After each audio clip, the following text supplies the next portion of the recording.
ärikäik.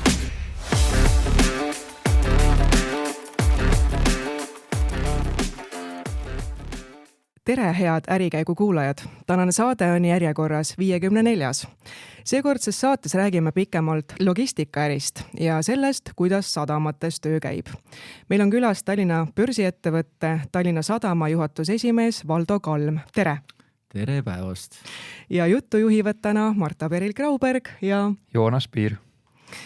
Paari kuu eest kutsus Tallinna Sadam ajakirjanikud Muugale ja tutvustas oma plaane. Ja neist kõigest siis loodetavasti saame siin saates ka veidi pikemalt rääkida. Aga esmalt ma küsiksin, et mulle kui kõrvaltvaatajale jäi seal Muugal mulje, et sadamas oli ootamatult vaikne. Et seal oli küll üks konteinerlaev parasjagu sadamas ja seda seal tõsteti tühjaks ja parklas oli võib-olla 20 kaubaautot. Aga mul jäi mulje, et ma olen kuidagi ette kujutanud, et kaubasadamas käib selline hull sagimine. Et kas ma lihtsalt ei osanud näha, et tegelikult kõva töö käib või ongi ikkagi praegu sadamas selline vaikne aeg? Ja, tere hommikut veel kord.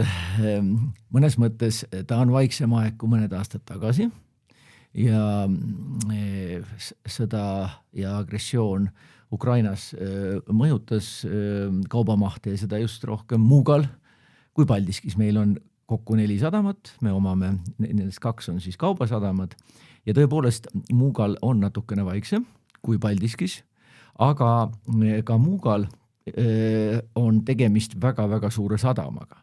Seal on kokku 30 kaid, et ega seal seda sagimist nüüd liiga palju ka ei ole, see hajub laiali, et see on suur sadam. Ehk meie niisugused kõige suuremad kaubagrupid sagivad seal edasi, seal on väga tihe Ro-Ro ja konteinerliiklus ja mis on positiivne, siis et Ro-Ro on siis autovedukid, mis siis põhiliselt sõidavad Muuga ja Voosaari vahet, et seal käib 3 korda päevas päris suur kaubalaev. Võib-olla see hetk ei olnud seda laeva sees, aga iseenesest on see väga, väga tihe liiklus ja see kasvab, see on positiivne, et ta näitab ka, kui me vaatame oma poole aasta tulemusi, 6 kuu tulemusi, siis me näeme, et Ro-Ro kasvab ja konteinerliiklus kasvab. Nii et ta on vaikses kasvus ja loodame, et ka muude kaupade osas taastub. Pluss siis võib-olla uued kasvuprojektid, millest me räägime hiljem. Aga jah, et Muuga sadam, kui see ehitati, ikkagi oli Venemaa sinna pikaaegsetesse plaanidesse sisse kirjutatud. Et kuidas nüüd, et kui me teame, et seda enam ei toimu, siis kas te olete ka oma selliseid pikaajalisi plaane selles mõttes ümber teinud, et Venemaa sealt täiesti lõplikult välja kirjutanud? Õnneks me tegime need plaanid juba enne sõda. Et mitmed aastad tagasi, võib öelda, me hakkasime just Muuga kontekstis üles ehitama põhja-lõuna koridori, kui me nimetame seda nii, mille jätkuks siis võiks olla Rail Baltica maismaal ja rohkem veel Ro-Ro ja konteinerliine. Ja peateema on siis ikkagi Soome ja ka Rootsi ekspordi-impordi teenindamine. Nii et õnneks oli strateegiliselt meil juba ammu plaanis vähemalt 2016. aastast, siis selle nimel me oleme töötanud kogu aeg. Nii et meil oli selge, et Vene kaup ühel hetkel kaob nagunii. Seal olid ju tollal juba poliitilised riskid pluss nende oma sadamate arendus ja nii edasi, nii et see oli meil selge. Nii et õnneks siis on meil päris hea laevaliiklus seal Soome vahet ja loomulikult me pikisilmi ootame uut raudteed, Euroopa laiusega raudteed, mis siis viib meid just Muuga sadamast, kuna see on Rail Baltica alguspunkt, viib siis Kesk-Euroopasse, aga väga huvitav on ta viib ka meid Vahemere äärde. Seda oli tookord näha ka, et need ettevõtted, kes sadamas toimetavad, kõik tegelikult ootavad ja on oma plaanidesse selle Rail Balticu sisse kirjutanud. Ma kuulasin ühte paari aasta tagus saadet, kus te ütlesite aastal 2022, et mingisugused Rail Balticu tööd kohe on algamas. Mis see praegune seis on? Paari kuuest mulle tundus, et ei ole nagu midagi toimunud või ma lihtsalt ei näinud. Jaa, te võib-olla ei näinud, ja. Aga tegelikult toimub kõrgpingemastide ümberpaigutus ja need toimusid tegelikult hoopis selle sadama kontori poolsel, mitte sadama territooriumil. et selleks, et tekiks kahetasandiline sissesõit ja see on just see koht, kus siis Rail Baltica sadamasse sisse tuleb, seal siis praegu just tõsteti kõrgpingeliinid ümber, nii et võib öelda, et ehitustööd, antud juhul siis ettevalmistustööd on alanud. Ja ütleme, hääd uudised on ka need, et sadama sees optimeeriti nüüd trasse ja sadama sisse kahetasandilist ristmikku ei tule, nii et ühetasandilisel ristmikul ristuvad Vene raudtee ja Euroopa raudtee, nii et optimeeritud tehniline lahendus võimaldab seda odavamalt ja kiiremini ehitada, nii et meie lootus on igal juhul, et sadamas nüüd ehitus jätkub, aga kogu trassil ja 2030 on ikkagi põhitrass valmis. Aga millal jõuab teie juurde selline ehitustöö suuremalt, kas on juba teada? Seal vist veel ei ole hanget välja kuulutanud Rail Baltic? Ei ole veel ja seda peabki Rail Baltic organisatsioonilt küsima, aga osa ettevalmistustöödest on tehtud, nagu ma nimetasin, seal on üht-teist veel vaja teha, aga just nüüd konkreetselt selle kaubajaama ehitushanget veel ei ole välja kuulutatud. Ja nemad teavad täpselt, millal see siis hankesse läheb. Kirjeldage palun, mis võimalusi ikkagi see Rail Baltic sadama vaatest annab, et miks kõik seda nii väga ootavad seal? Ja, tal on mitu mõõdet, ma ütleks 3 mõõdet, mida peakski valjemalt välja ütlema. Esiteks me oleme jätkuvalt nende numbrite taga, et kuskil 4-5 miljonit kaupa võiks raudteed pidi liikuma hakata, ehk osa sellest autovedukitest võiks ju tõsta platvormidele. See on küllaltki lihtne operatsioon, meil on väga tugev Stividor ettevõte, ehk see, kes siis korraldab kaubavahendust ja tõsteid HALA, eks ole, tehnika on seal kõik olemas, ehk osa nii-öelda veokitest või nendest sabadest võiks minna ju raudtee peale. Oluliselt kiirem ühendus, oluliselt rohelisem transport ja ma arvan, see juhtub. Teiseks, ma arvan, et tekib lihtsalt uut kaupa. Kuna näiteks mõned kaubaomanikud on küsinud, kuidas nad pääsevad Türki kiiresti.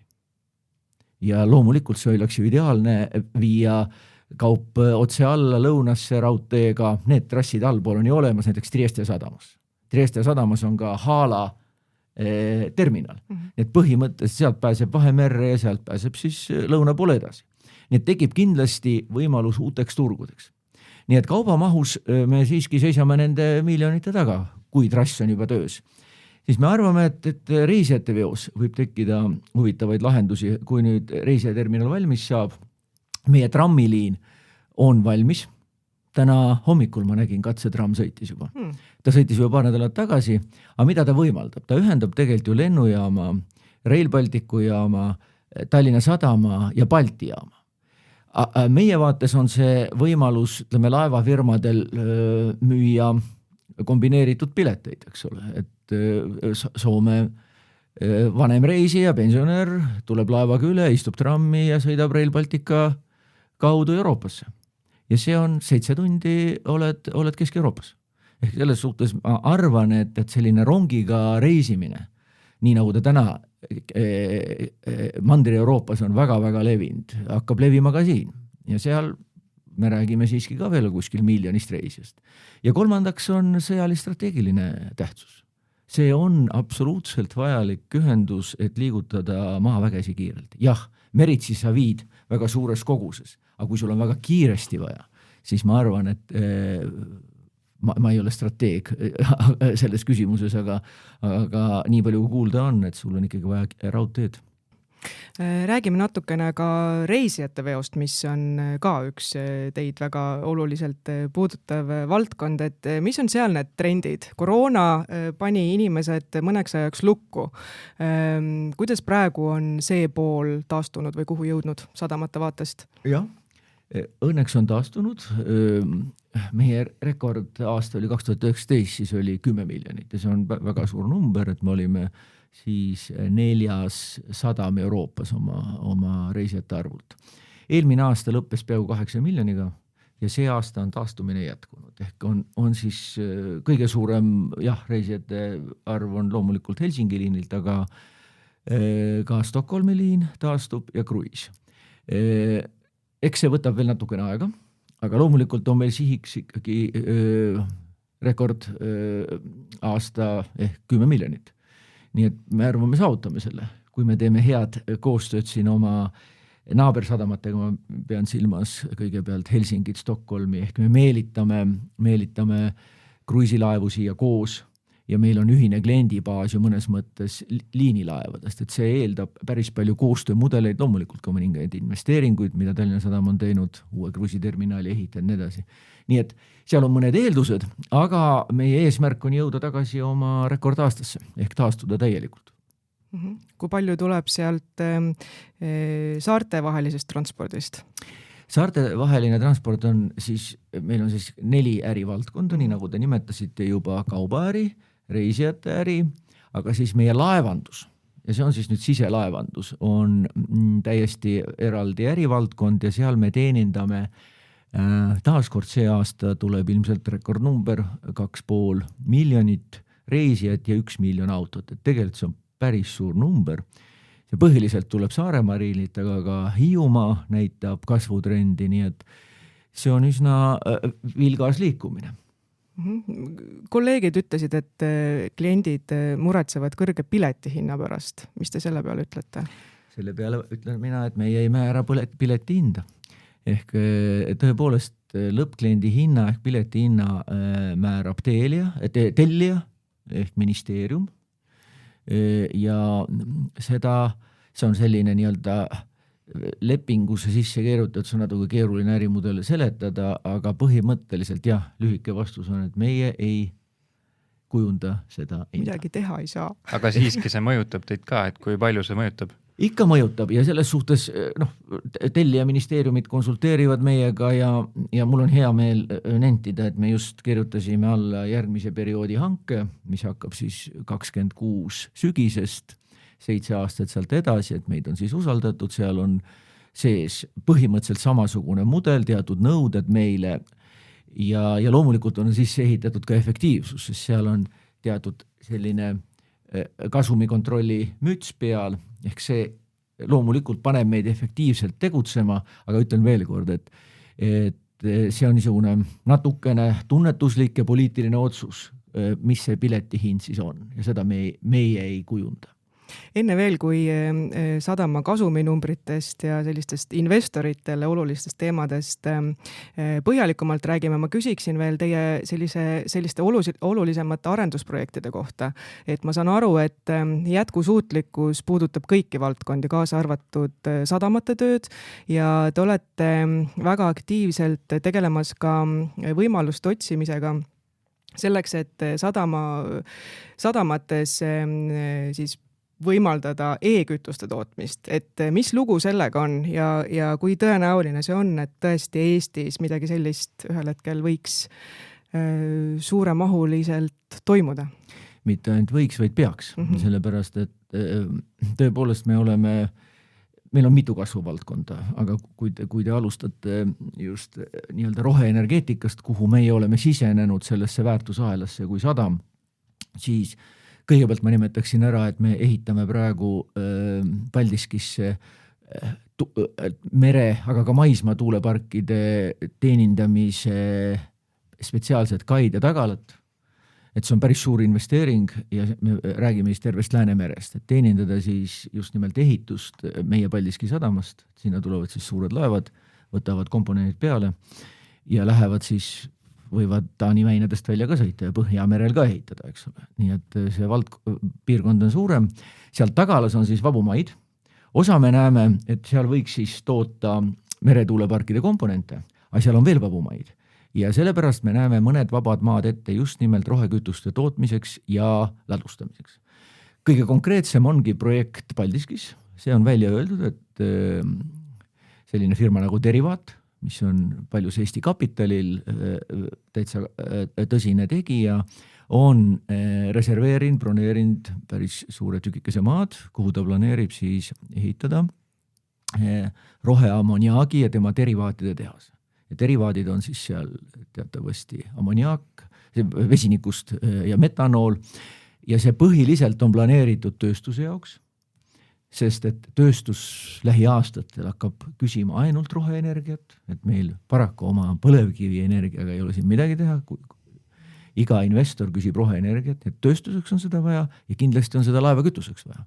Nii et kõige konkreetsema ja kõige kaugemale ongi jõudnud Paldiski projekt ja Muugal on praegu 2 projekti läbirääkimises. Eelmise nädala alguses me kirjutasime alla ühe Ameerika firmaga kavatsuste protokolli, täpselt sama eesmärk, rohe vesinik, ammoniaak, metanool, aga see on väga varajases faasis veel. Aga iseenesest oleks meil väga hea meel, mingi selline tootmisüksus võiks olla ka Muugal ja siis meie endised vedellasti operaatorid samuti mõtlevad, kuidas kasutada oma superstruktuuri ära just nimelt rohekütusteks. Mõne näiteks metanooli puhul on see üsna lihtsalt võimalik, ammoniaagi puhul kindlasti mitte nii lihtsalt, et seal on vaja ka investeerida. Nii et mõlemas sadamas on meil strateegiline huvi tootmine, ladustamine rohekütustele käima panna.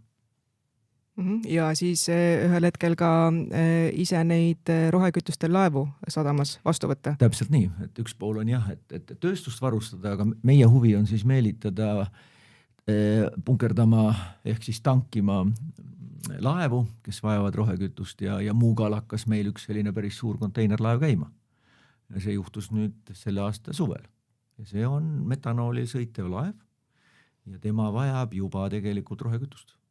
No kuidas seda praegu siis varustatakse või kuidas see käib? Hetkel Muuga sadamas ei punkerdadagi, Rotterdamis saab seda kütust, aga ta tegelikult on küsinud meil ja me töötame selle nimel, et keegi meie operaatoritest siis või siis teeb seda lihtsamal moel ehk saab siis autodest punkerdada. Aga räägiks ka pisut finantsnumbritest, nagu Marta ütles, siis investoritel meeldib numbritest rääkida. Viimasel 5 aastal on Tallinna Sadama puhaskasum siin drastiliselt langenud. Et millest see tuleneb ja et kuidas teie hinnangul oleks seda trendi võimalik siis ümber pöörata? Kui te vaatate meie viimase 6 kuu tulemusi, siis seal on väga korralik kasumi kasv, lausa puhaskasumist lausa kuskil ligi 30% kasvu. Me väga palju vaatame EBITAd, seal on ka ligi 10% kasv. Ehk me arvame, et põhi on ära olnud ja põhjus selleks on olnud tõesti kõigepealt COVID ehk reisijate äri nii-öelda pihta saamine. Nüüd see taastub ja siis sõda pluss ikkagi majanduskriis. Ma peaaegu ütleksin, et ikkagi meie eksportöörid on päris palju pihta saanud. Me ju teenindame väga palju Eesti eksporti, importi, aga eksportöörid ehk kaubaärist on samamoodi see vähenemine ja samal ajal on meil kasvuprojektid, kus me tegelikult investeerime. Nii et sealt siis, kui vaadata, puhaskasumi rida on see rohkem kukkunud, EBITDA on ilusasti stabiliseerunud ja praegu me näeme päris positiivseid trende mõlemal real. Et püsite plaanis, et aasta lõpuks on eesmärgid täidetud siis? Jah, me praegu oleme pannud omale selleks aastaks ikkagi teatud kasvu eesmärgid ja me praegu liigume sellel suunal. Olete ka olnud lähiaegade üks Balti börsi kõvemaid dividendimakseid, et alates 2021. aastast maksate aktsionäridel välja 70% aasta kasumist. Möödunud aasta maksite lausa 121%. Olenemata sellest, et müügitulud ja puhaskasum on varasemaga võrreldes langenud. Miks nõnda otsustasite, et kui oleks saanud raha kasutada ka näiteks kasvamiseks? Eks siin on nii, et nii äris kui isiklikus elus tuleb lubadusi pidada. Ja me oleme börsile minnes väga selgelt positsioneerinud ennast heaks dividendimaksjaks koos mõõduka kasvuga kõigis 4 ärivaldkonnas. Aga see dividendi positsioon on niivõrd oluline ja ma arvan, et see on hoidnud ka aktsionärid meie juures ja pigem läbi nende kriiside on aktsionäri juurde tulnud. Ehk see on nii oluline lubadus. Ehk see sama vähemalt 70% kasumist välja maksta. Ehk see ongi selle lubaduse pidamine ja me seda kavatseme edasi pidada. Nii et me oleme praegu prognoosinud 5 aasta plaani niimoodi, et me suudame oma dividendi lubadust pidada, samal ajal investeerides kasvuprojektidesse. Tuleb siis valideerida ja neid kasvuprojekte on meil päris mitu. Ja meil tuleb nüüd siin just lähiajal teha tarku otsuseid. Osa otsused on ju tehtud, osa investeeringud ju käivad, mis puudutab see roheenergeetika ja tuulepargindus. aga kasvuprojektidest rääkides veel laevanduses me praegu analüüsime ja disainime ka uut offshore laeva, ehk see on siis samasuguses suurusjärgus laev nagu Botnica. Nii et seal ei ole veel otsuseid tehtud, nüüd tulebki nagu kalkuleerida, millal selline investeering teha, et oleks dividendid makstud, aktsionärid õnnelikud. Ehk siis tunnete tugevat pinget selles osas, et aktsionäridel on kindlad ootused iga aasta teie suhtes? Ma ei tunne nii suurt pinget, aga ma tunnen, et see ootus on. See on peaaktsionäril ehk riigil, aga tegelikult, kui me kohtume, meil on siiski portfellis õnneks jätkuvalt päris palju institutsionaalseid investoreid ehk suured fondid, nii Eestist kui välismaalt, neil on see ootus. Me oleme infrastruktuuri ettevõte ja eriti keerulistel aegadel nagu praegu on infrastruktuuri ettevõtted siuksed kindlad dividendimaksjad ja see ootus on, jah. Ja ka väikeaktsionäridel on see ootus. Nii et ja me tahame seda sõna pidada ja ootust täita. Kuna järgnevatel aastatel siin on oodata taastumist ja kasvu, et kas siis dividendimakse ka suureneb aktsionäridele? Noh, loodame nii. Tõepoolest, kõik võtab tibakene aega, aga ma ütleks nii, et see sama tuulepargi sadam, kui see on järgmise aasta lõpus valmis, siis ma arvan, et pärast seda peaks juba tekkima sõna lepingud peale. Ehk me räägime siiski küllaltki lühiajal siiski märkimisväärsest panusest EBITAsse või siis puhaskasumisse. Antud juhul siis me väga palju mõõdame EBITAd, nii et see on ikkagi nüüd lähituleviku projektid, mis võiks genereerida rahavoogu. Olete siin saate jooksul ka korduvalt rääkinud sellest, et plaanite kõvasti investeerida. Et kas selleks suurendate võlakoormust või investeerite oma kapitali? Võlaga on meil teatud normid, eks ole, et palju meil võla ja EBITDA suhe võib olla, me väga jälgime seda ja üle selle punase piiri me ei lähe. Nii et meil on väga see selgelt kontrolli all. Osaliselt loomulikult tenderdame pankasi ja saame päris headel tingimustel. Aga kui te olete kuulnud, siis on riigil plaan ju vähendada osalust ja jättes endale 51% ja nüüd praegu on just läbirääkimiste faasis see, et mis on selle tehingustruktuur. Meie näeme, et väga, väga hea oleks samal ajal ka emiteerida uusi aktsiaid. Esiteks, ta toob raha ettevõttesse ja meil on kuhu seda investeerida, oma põhiärisse, me ei räägi nagu kõrvaläridest. Ja samal ajal elavda ta ikkagi meie õblukest börsi ja tekitab huvi ka Tallinna Sadama aktsia vastu, sest ütleme ausalt, me kõik oleme hädas, kes me siin oleme börsiettevõtted oma väikse likviidsusega. Nii et see oleks selline positiivne programm ja seda me just arutame. Otsustatud veel ei ole, aga see on arutluse all, et milline oleks siis selle tehingustruktuur. Nii et see oleks peaaktsionärile riigile hea, aga ka ettevõttele tulevikuks hea. Ehk siis see hoogne investeerimine ei mõjuta aktsionäridele välja makstavat omanikutulu? Ei tohiks. Praegu on see prognoositud ja disainitud niimoodi, et ta väga hoogne ei ole. Ma ütlen veel kord, et me ütleme siin ilmselt, eks ole, Jordaaniat ja Utat ei tee, eks ole. Nii et me selgelt vaatame väga jalad maas oma põhiäri investeeringuid. See on siis logistika, merendus, laevandus. Küsin korra selle riigi osaluse vähendamise kohta, et kas seal on mingisugused konkreetsemad ajaplaanid juba ka või kus maal see läbirääkimiste protsess on? See protsess ongi nii, et me praegu räägime, sellest võtavad osa siis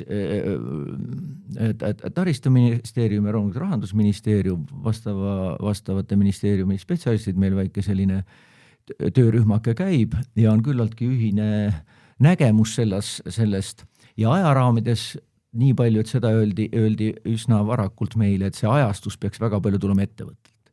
Ehk siin on ju tähtis, et sul juba kasvuprojektid hakkavad ennast näitama ja teiseks, mida teeb üldine makroolukord. Et ei ole mõtet ju odav müüki teha. Ja sellest saab riik kui peaaktsionär väga hästi aru. Nii et ajastus pigem ma arvan 26, mitte järgmine aasta. Väga jämedalt. Ja pigem jah, et oleks näha juba teatud positiivseid mõjusi.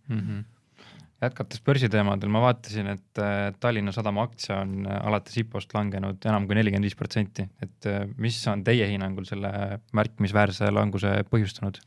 Eks ta nii nagu eks meie börs on üldse saanud pihta seoses makromajandusliku olukorraga, et ega me siin midagi õisat ei ole, kindlasti on Eestit mõjutanud ja ka börsiettevõtted sõda rohkem, kui me arvasime.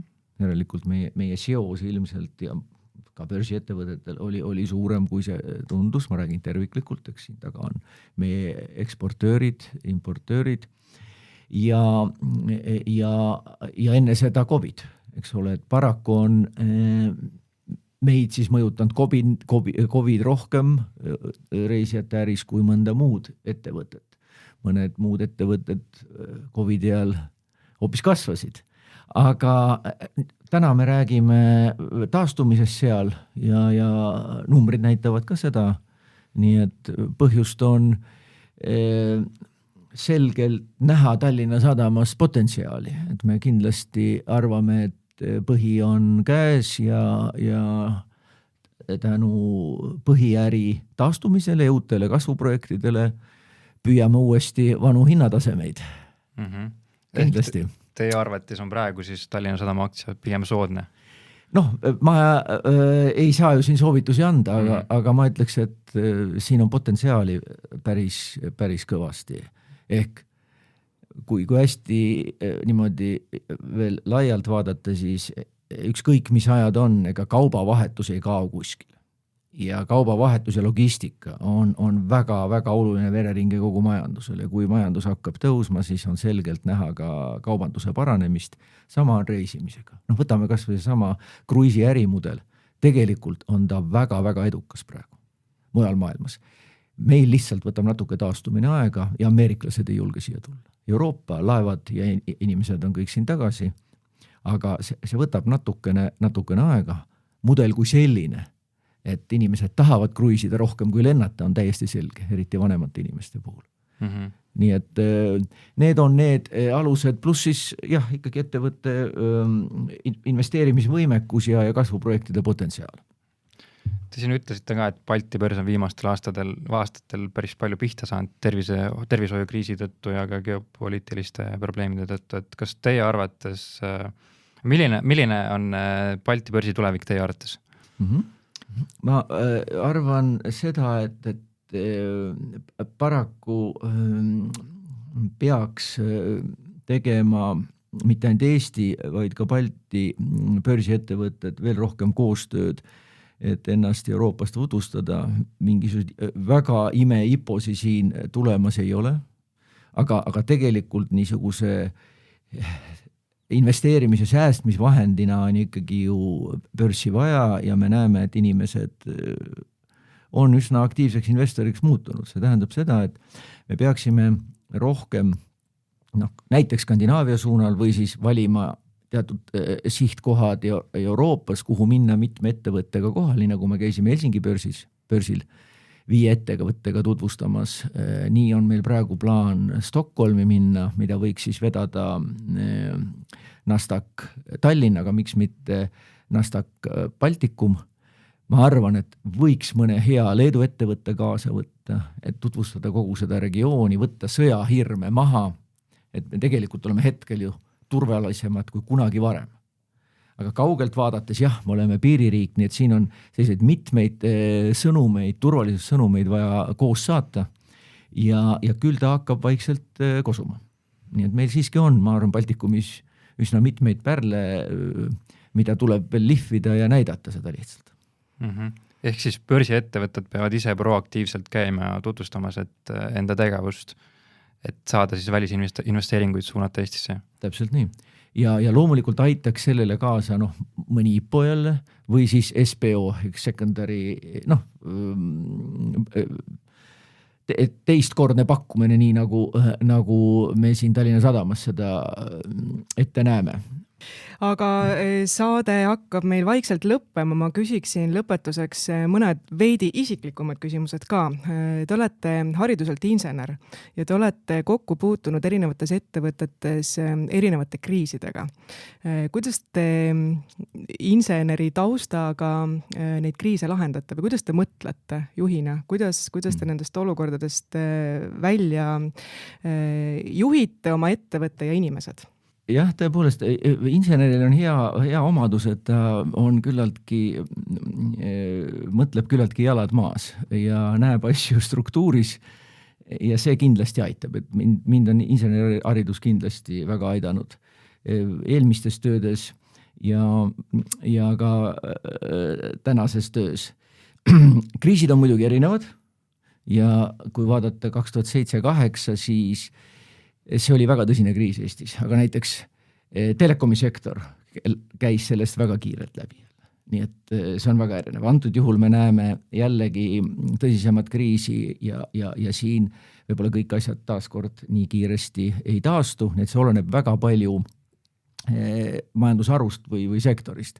Aga mis on juhtimisel põhiline ja kehtib, ma arvan, universaalselt iga kriisi puhul, ja võib-olla ka iga elukutse puhul, aga kui insener on siiski optimist, ta peab olema jalad maas, aga ma kasutaks väljendit paranoiline optimist, siis see aitab. Et sa pead nägema kindlasti puude taga metsa ja kaugemale veel. Ja inimesi tuleb armastada, oma töötajaid, ja nendega koos, eks ole, liikuda helge tuleviku suunas. Kas te vaatate vahel ka tagasi? Kas te jälgite näiteks, kuidas Telial läheb? Neil ei ole praegu väga lihtsad ajad, et päris palju koondamisi on üle kogu grupi, et vaatate ja mõtlete kaasa nendega? Mõtlen ikka ja 2 aastat tagasi olin just Telia tornis. Külas siis seal Holger Aljandi kutsel, kes on tänane Telia Eesti juht ja väga tubli mees, kunagine EMT arendusjuht ja rääkisime mõnes mõttes koostööst, aga loomulikult rääkisime ka muudel teemadel. Ma ütleks, et Telial läheb ka tõusvas joones. Neil on ka tegelikult investeeringute vajadus väga suur, see on üldse infrastruktuuri eripära, et võib-olla sellest ei saada aru, et see on hästi investeerimismahukas. Aga kui sa oled investeeringut teinud ja oled loonud kvaliteetse infra ja saanud trendidele pihta, siis on vaja lihtsalt targalt hinnastada ja see äri on nagu väga hea. Ma arvan, et Telia läheb päris hästi, sest ta on nagu kvaliteediliider jätkuvalt, innovatsiooniliider, võib-olla nad peaks sellega veel rohkem tegelema, et olla, nii nagu siin on juba aastakümneid püütud olla innovatsiooniliider, siis loomulikult ma arvan, et neil on samamoodi täitsa hea tulevik. Nii et jälgin ja on ju isiklikke suhteid ja vanu kolleege, kui sa 30 aastat oled seal töötanud, siis loomulikult on vanu tuttavaid palju ja väga rõõm on näha, et kes on Telekom Grupis ehk siis endisest EMT-st ja Elionist läinud on väga headel töödel, väga paljud on ka logistikas. Ehk vahepeal lausa oli kogu infrastruktuur meie kätes, eks ole, ja juhtida. Nii et ju siis see valdkond on ka huvitav, kuhu ka väga palju on tehnoloogia tulnud sisse ja see, ma mõtlen logistikasse, et selline huvitav paradigma aeg. Nii et see motiveerib inimesi, innovatsioon ja tehnoloogia. Mis sektori vastu teil veel huvi on? Mul on kindlasti, ma olen alati imetlenud töötlevat tööstust. Ehk olles protsessidega kokku puutunud nii telekomi ajal kui nüüd ka sadamas. Ka meil on tegelikult põhiprotsessid kirjeldatud ja sealt sa jälgid nii kulusi kui ka kvaliteeti, siis selline protsessid ja nende juhtimine ja eriti tootmise protsessid, need on väga põnevad. Et ma olen alati imetlenud kogu seda ahelat ehk tõsiseid eksportööre, töötlevat tööstust, ütleme, et teenusmajandus on ka huvitav, aga eriti töötlev tööstus. Ja see on äärmiselt oluline meile ka väikeriigile. eksport ja just nimelt töötlev tööstus. Et kas kunagi võiks näha teid mõne töötleva tööstuse eesotsas? Te küsite, mis meeldib, aga ma ei oska midagi siin spekuleerida. Praegu olen mina ikkagi siin sadamas ja olen igati motiveeritud, sest siin on ka töötlevat tööstust päris palju. Igas mõttes vaja toetada. Just, aga tundub, et aeg on otsad kokku tõmmata, sest teil on tarvis minna sisekoolitusele. Ei ole sisekoolitus, vaid siseeelarve koosolekule. Siseeelarve koosolekule, see on väga tähtis arutelu. Eelarvestamise protsess, kus me prognoosime just nimelt nüüd juba järgmise aasta mahte. Mahtudest hakkab kõik peale. Ja millest me ei jõudnud väga rääkida, nii-öelda kolmanda suure kasvuvaldkonnana on kinnisvara, mis on meie tööstuspargid, aga mis on ka meie nii-öelda äri kinnisvara arendus Vanasadamas, et me peame ka neid prognoose tegema, nii et võt täna on sellised koosolekud plaanis. No, loodame siis, et saab sinna kirjutada suuri plussmärke, pluss numbreid eelarvetesse sisse. Aitäh teile ärikäiku tulemast, palju edu Tallinna Sadama tegemistele, palju edu teie meeskonnale ja aitäh ka kõikidele ärikäigu kuulajatele. Aitäh ka minu poolt. Aitäh kutsumast.